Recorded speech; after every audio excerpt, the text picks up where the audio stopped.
Hello, fellow robots out there in internet land. I am Sobertron, and welcome to episode 0 of my Let's Play. So, some of you may know this, but I have recently started doing videos, recordings, and things, and mostly doing the Techtopia survival guide based off Tango Tech's Villager mod. But I wanted to start making videos on what I really enjoy, and that is playing vanilla Minecraft. Just the whole survival aspect of it, building crazy, ridiculous contraptions and massive structures, is what I really love. It's relaxing for me. So me and my friend started up the server. We all met on a Patreon server. We've been playing together for a couple of years now, and we're kind of getting tired of the resets. You know, you pour your heart and soul into a project, and then it goes away to start over again. So we wanted to build something a little bit more long-term, something that we could control. So we started up this server. It's a very small group of people. I think it's around 8 or 9 of us are on here right now. But yeah, that's why we are doing this. That's why I'm doing this, at least. I like to build big projects, and it was a little annoying having them go away. And some of those projects I hope to show off a couple weeks down the line. But I digress. Let me find a place to land and explain what we've done so far. I decided that being in either creative or spectator mode will be more conducive to actually showing off some of this stuff. Now, there are 2 of us who have op on the server, myself and the guy who actually hosts and runs the server, whose name is Pikoshi. So both of us have the ability to go back and forth in the spectator mode and creative, just to do some fly arounds, and when people are having issues with something, we can get there fast. So this is Spawn. Spawn originally was over there by those furnaces, but we actually moved it over here close to our iron farm. And that's because we wanted these to be the spawn chunks. We wanted this, what used to be a nasty mycelium mushroom island. We wanted it to be a pretty green, awesome mushroom island. So at the beginning, we do what most people do. We cut some trees down. You can see that dark oak forest is pretty decimated right now. We built ourselves a little starter area. Built some crops, got some animals going, you know, the whole basic stuff.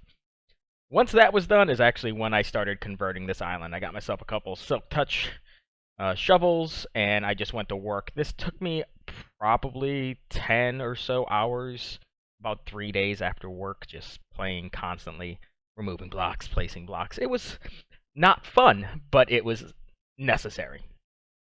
So once that was done, we actually built ourselves a little iron farm. This thing is tiny. I think this is Doc's farm, if I remember correctly. And if you want to see how easy this is, I will leave a link in the description for his video on it. It is super easy. The hardest thing is actually building up a villager breeder, and even that's very simple. After that, we realized very early that we need experience. And right now, the easiest way to get experience, or one of the easiest ways, is with furnaces in a cactus farm. So we built this furnace room. I think there are 80 furnaces in here, which for a population of this server is pretty good. But to supply this, we built a very big cactus farm. I hope you can see this. Hopefully the compression works out. But what we have here is 27 by 27 cactus farm, and it is 7 layers deep. So that gives us a grand total of 5,000, just over 5,100 seed cactus, and we are currently burning it because our furnaces are full. Now the other thing that we have to do for this cactus, or for this furnace XP farm, is supply some kelp. So what we have done is we have taken an Ilmango design, and actually you can see it running right now, taken an Ilmango design, and we built 4 of these tanks. There are 2 tanks on this side, there's one up top and one below, and then it mirrors itself on the opposite side over here. And you can see that redstone line actually connects them up, and they are running off some daylight sensors, which you can see right there. So 2 tanks will go off in the morning, 2 tanks will go off at night to supply all of our kelp needs. But in order for us to use these and make kelp blocks, we had to build a smoker array. Now this smoker array was actually designed by another friend of mine named Lorandu. It's designed to be pretty efficient, as efficient as possible. It uses smokers and hopper mine carts to evenly distribute all the kelp, and then it smelts everything down, and it places it into these chests over here. Uh, then all you need to do is that switch controls it all. Droppers will turn on, and it will spit all the dried kelp into the water stream, and then it comes up over here, and it drops it on that weighted pressure plate. You can stand right on the other side of that glass and craft kelp blocks to your heart's content. The weighted pressure plate was an idea by our friend Nexus. Once that pressure plate reaches full capacity, it'll actually trigger the system to auto shut off. That way, if you accidentally walk away, you're not just wasting kelp, or if you can't handle the output by crafting, then it automatically shuts it off, and it helps not lag the server out. So once these kelp blocks are made, all you have to do is drop it into the water stream, and it takes it up this bulbivator into our furnace farm. Right now, it's not even full, so I don't have an output yet, but later on, what I plan on doing is bringing an output down here, and down below, I plan on doing a bulk storage room for kelp. But that's spawned thus far. There's not a lot else over here. Ooh, and it's nighttime. So I'm going to go sleep, and I'm going to show you some of the other projects we have been working on. So we've arrived at the build location for our husband and wife duo, Sham and Kitty. But I think his current plan is to build a village. Sham is very good at building a lot of small, awesomely detailed houses. But what I wanted to show you here is this is the location for our villagers.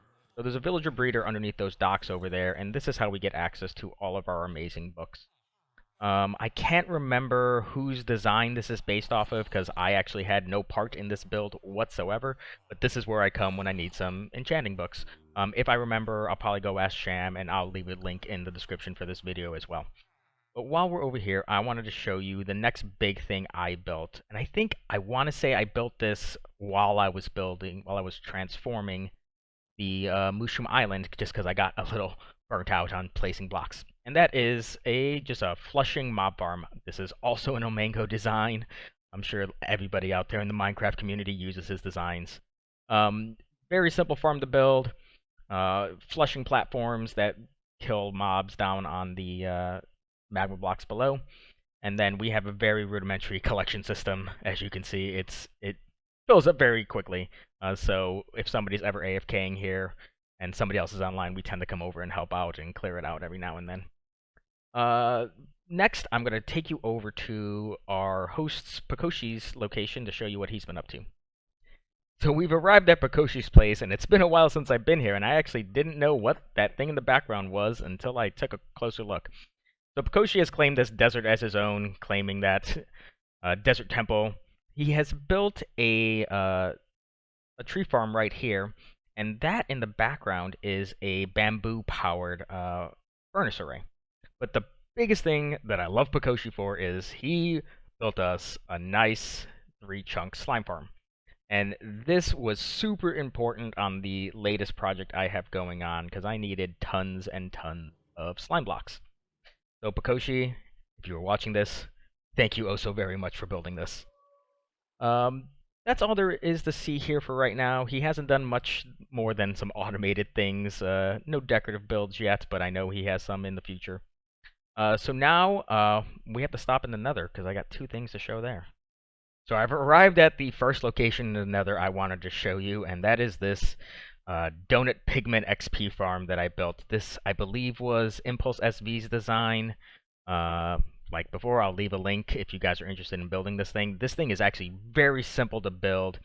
It probably took me 4 to 5 hours to get going. The big thing was having access to the resources, and that's about it. It's a very simple design. There's no pigment in here right now because I'm in spectator, and those minecarts are very loud, so I'll fly away. Basic concept, you shoot the pigmen with an arrow or throw a snowball at them, they aggro, and then you just stand in the middle and collect the glorious, amazing amounts of XP. I think right after I built this, I tested it, and I purposely jumped off and killed myself. I went from level 0 to 30 in, I think, 58 seconds, so it is an absolute beast of an XP farm.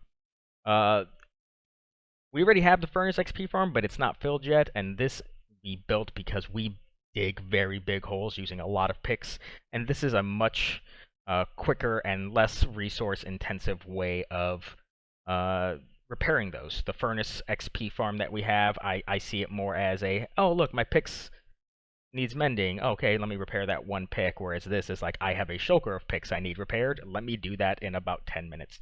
It's a very cool farm, but let me move on to the next location, and I'll see you in a minute. So our second location in the Nether is this fortress, which we are slowly converting into a wither skeleton farm. Not sure what design we're going to use yet. We might use a wither rose design. We might use one that just flushes the skeletons into the overworld, and then we can blow them up with a charge creeper for 100% drop head rates.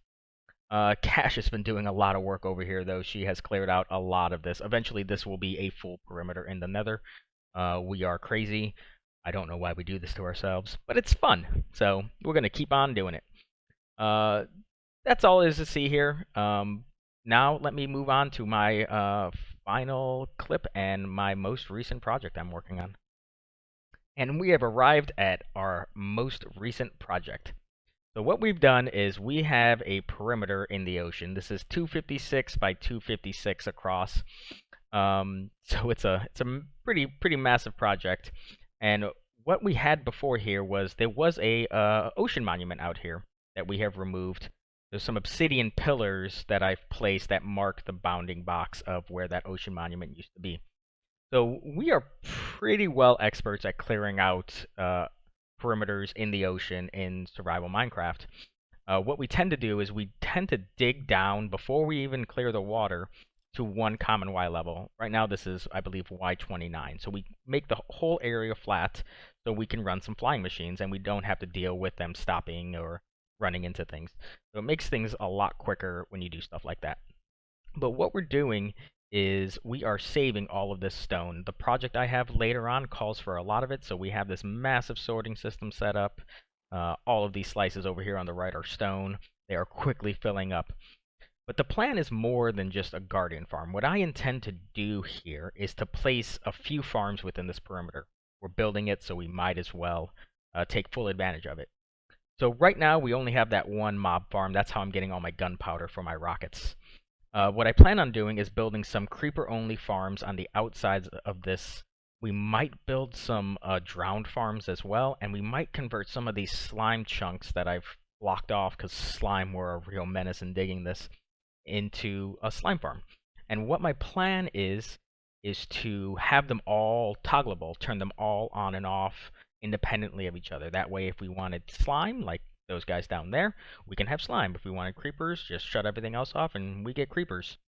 But for right now, I got to get back to work. There is a lot more to dig, but hopefully next time I can show you what Guardian Farm design I use.